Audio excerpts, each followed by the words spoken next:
The desert sun was sinking behind the jagged red cliffs when my horse finally gave out. Dust clung to my skin, my throat burned, and the outlaw gang chasing me was closing in fast.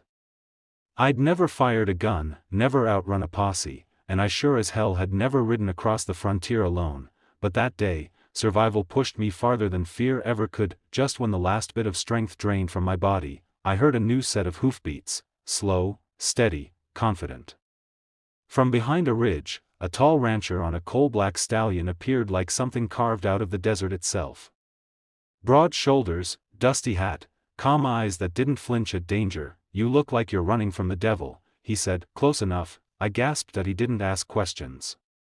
He pulled me onto his saddle in one swift motion. I'd never ridden like that, my heart against his back, the horse tearing across the plains like a streak of midnight.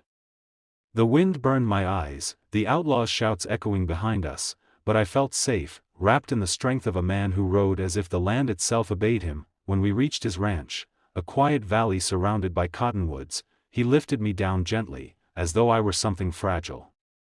I expected him to leave me at the porch, maybe hand me water, maybe send me on my way, but he didn't. Instead, he looked at me with an intensity that froze the evening air. "You don't have to keep running," he said. "Not from them. Not from your past. You can stay here, if you want. A woman like you deserves a home. Deserves more." My breath caught. No one had ever offered me anything except trouble. "And what exactly are you offering?"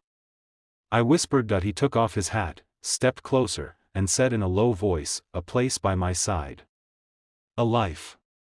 Maybe even, my name." My knees weakened.